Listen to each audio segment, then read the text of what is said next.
Joining me right now is the ranking member of the House Intelligence Committee, Republican Congressman from California, Devin Nunes, joins us from the World Ag Expo in California this morning. Congressman Nunes was one of the first to cast doubt on the Russian collusion narrative. He has been working 2 years to uncover and expose it. He recently penned an op-ed in the Washington Examiner titled "The Russian Collusion Hoax Meets an Unbelievable End." And Congressman, it's always a pleasure to see you. Thank you so much for being here. Thank you. Great to be with you again. Look, this is the first time you and I are talking on this program. I spoke with you last week, I know, on Mornings with Maria on the Fox Business Network. But this is the first time we are talking after the conclusion of the no collusion from the special counsel and from the AG. Congratulations. You ought to be taking a victory lap here, Congressman. You've been trying to expose all of this for the last 2 years, coming on this program every several weeks to talk about it. How you doing after this? I'm doing well, and I just want to thank you also for your show, because you're one of the few shows that actually let members of Congress and others come on and actually get into the meat of the details. So I would say that your investigative journalism has been great on this, Maria, and there's still more work to do. And, you know, there's no really time for victory laps because, you know, people have to be held accountable for this nonsense. That's absolutely right. And that's what our viewers want to know. Where is the accountability? You wrote this op-ed in the Washington Examiner, "The Russian Collusion Hoax Meets Unbelievable End," where you really laid out exactly how this started and how the Clinton campaign paid for a dirty dossier, which was then penetrated throughout our government, throughout the media, to keep this narrative alive and put a cloud under a duly elected president for 2 years. Yeah, and I would also say this is kind of a strange situation where you have McCarthyism, like new McCarthyism, that merged with Watergate wannabes. So you had unbelievable leaks that occurred across all levels of our government. You had all sorts of reporters. 90% of the press essentially was in on this. It started by dirtying up a presidential candidate, and then it went on to dirtying up a president.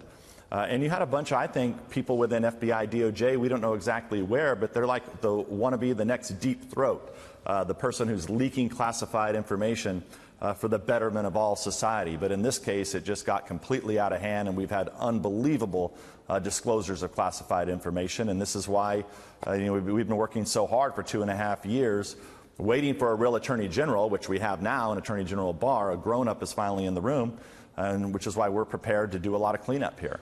Let's talk about that cleanup and what comes next, because we want to get into where the law was broken.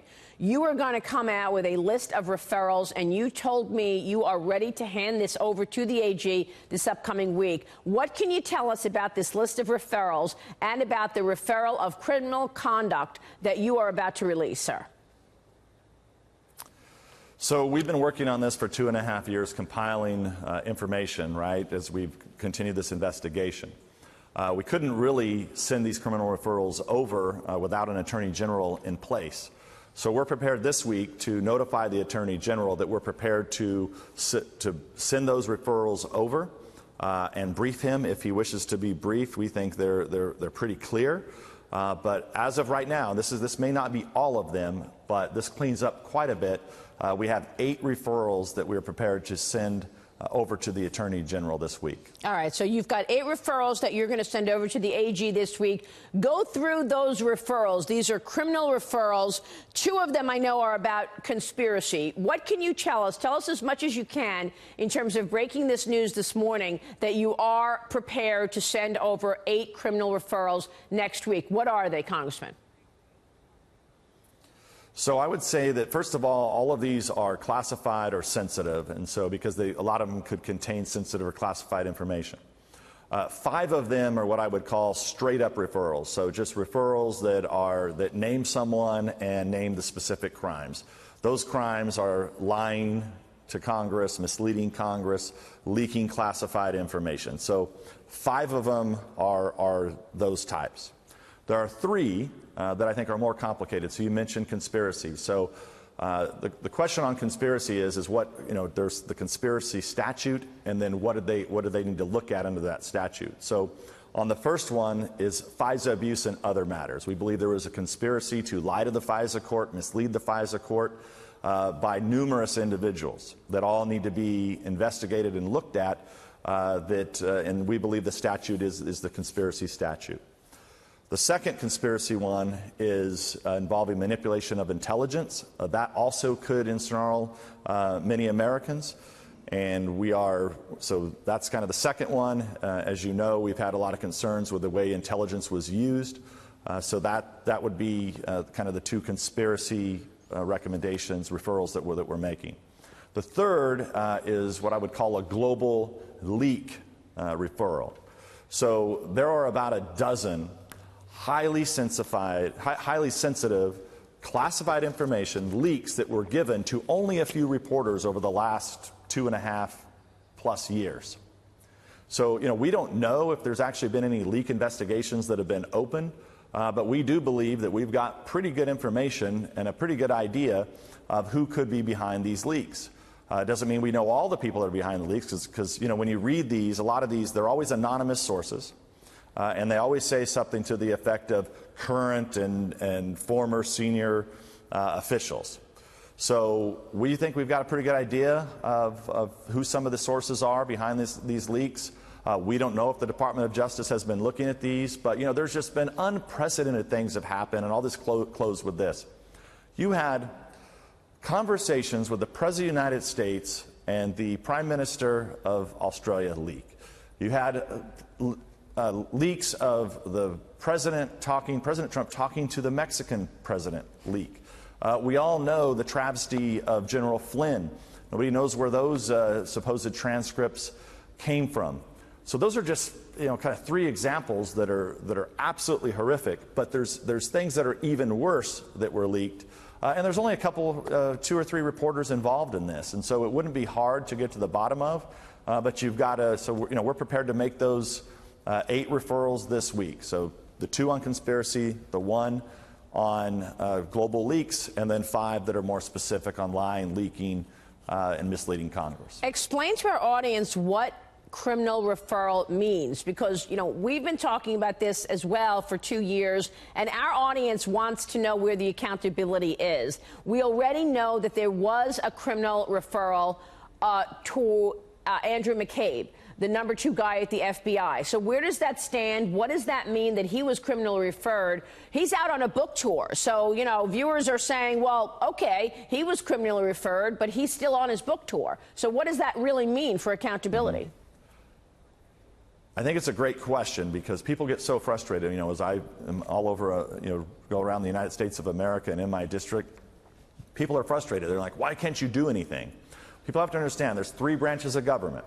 We're the legislative branch. We don't strap on guns and bring handcuffs out to the crime scene. All we can do is investigate. We can take information from folks. We can interview people. And as everyone knows, that's what we've been doing for 2.5 years.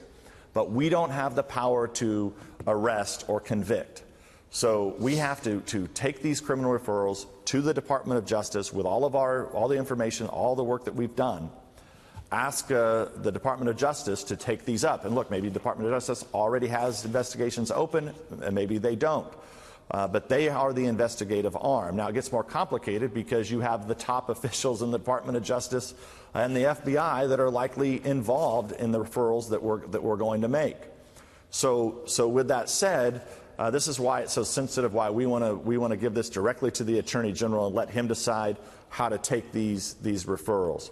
Then at the same time, just because we have information and the executive branch decides to look at that information, all Americans have the right to a fair trial, and that goes to the judicial branch of our government. So I know it's frustrating, but we have 3 branches of government for a reason, and we have to work within those bounds of the Constitution. But you are an elected official. One would think an elected official sends over criminal referrals to the Attorney General. The AG will take it seriously and perhaps launch an investigation, criminal investigation.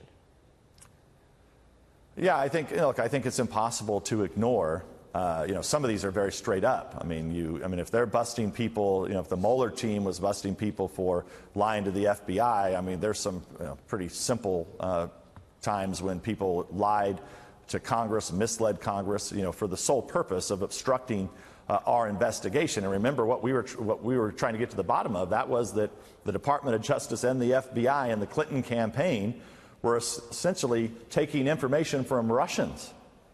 the very thing they were looking at the Trump campaign for. So I would be surprised if they don't take this up. Some of these up that are very just cut and dry, very simple, could be prosecuted in a short amount of time. How many people is this capturing? You've got 8 referrals. Several people lied to Congress. Several people also apparently misled the FISA court. And I want you to explain how they misled the FISA court. But first, tell us, how many people is this capturing? Can you give us any names on this list in terms of your referrals? Well, I'm not prepared to give any names, but I think most people that have followed Russiagate for a long time, they know a lot of the names. But there's 5 that are straight up, 5 names. Then there are, when you get to the leaks, we don't know. We think there's only a few people behind these leaks, but there could be multiple people. So on the leak, the global leak referral, there could be several individuals. When you look at the conspiracy, I mean, that could get up to a dozen, 2 dozen people. So, for example, we don't know all the people that are involved. Look, we know Strzok and Page, and we know their involvement because they've been interviewed. But, there's other people that were above Strzok and below Strzok that have not been interviewed. So we don't know if they're involved in this conspiracy or not. But, one of the things that has been great is we've had so many whistleblowers, so many people over the last 2.5 years that have come, great Americans who have come and said, look, this isn't right, and you guys have to get to the bottom of it. And it's been an unbelievable investigation that we've undertaken, but I think one that has been quite fruitful so that we can put the United States on the road to recovery to get over this manufactured hoax. Yeah, and manufactured is what you might call what John Brennan has been going along with for the last 2 years, calling the president treasonous. Is he on your list? I mean, John Brennan walking around with his CIA title, former director of the CIA, when he speaks, you sit up and listen, and for the last 2 years, he said the president committed treason. Yeah, well, look, what I would say about all of these former intelligence heads is that this is just not appropriate. I think at some point Congress is going to have to look at these laws and decide, do we really want our former CIA director or DNI director going out publicly, going onto television, getting huge television contracts? I don't know. Maybe we need to look at how this is set up again, because it really puts somebody in a bind if they can be out there, puts Americans in a bind if they can say, I've seen the classified information, and I can tell you there may be a crime there. It's just not right. Congressman, you just broke news on the program that you are sending 8 criminal referrals to the AG next week. 3 of them around conspiracy, lying, leaking. Now, one of them, conspiracy to lie to the FISA court, Congressman. We had on your colleague, Jim Himes, recently, who kept pushing back, saying that there was absolutely no wrongdoing in front of the FISA court. And you say? Well, I don't really care what they say. I mean, they've lied multiple times to the American people. All you have to do is look at their phony memos. They've had the full support of the media, 90% of the media in this country. They all have egg on their face. And so the fact of the matter remains, is justice going to be served, or is justice going to be denied? And that's why we're sending over these criminal referrals. So, there's so much left. Remember, the American people have only seen the pieces that have been declassified so far that we were luckily been able to make classified and let the American people know about how the FISA court was abused. There's still more information.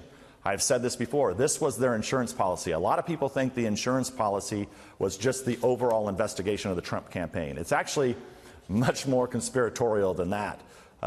That's left behind there. There was exculpatory information. We've talked about it on your show many times. So, look, Maria, if you take what the Democrats have said throughout the last 2.5 years, there's only one thing that you can be certain of, and that is whatever they tell you is wrong or a lie, or they actually mean the opposite. Should the Mueller report be made public, Congressman? Well, what I've said about the Mueller, I think I was one of the first members of Congress to actually say that the Mueller report should be made public, but not just the Mueller report. Because remember, many people that are on the team, the Mueller team, are involved in a lot of these conspiracies. Right? So you have the leader on the team, the deputy supposedly, and another top lawyer were both involved in the chain of custody of the Steele dossier, the Democratic Oppo dirt. It is impossible for me to believe that those 2 lawyers, very smart lawyers, didn't know in the middle of 2016 that information was dirt coming from the Democrats. It's impossible. The other 2, you had 2 FBI agents, Strzok and Page, who were kicked off the Mueller team. So I want the underlying information because I think the indictments that were made by the Mueller team, I think some are very questionable. And I think there's pieces of them that always read like Russian spy novels. That was done on purpose to create a narrative to make the American people think, as they were indicting these people, that somehow this had to do with collusion between the Trump campaign and Russia. And so what do I want about the Mueller report? I don't care what's in the Mueller report. Matter of fact, I call it the Mueller dossier. Yeah. What I want is the information underlying the report so that we can actually look into it, because every time we peel back the onion in this case, what do we find? We find out that somehow high-level officials within the DOJ and FBI were misleading the American people and the courts. Yeah. Well, we're going to keep watching that. We want to find out how far up the chain it goes in the Obama Department of Justice and the Obama administration. Congressman, we'll keep fighting and looking for it. Thanks so much for joining us this morning. Thank you. Thanks.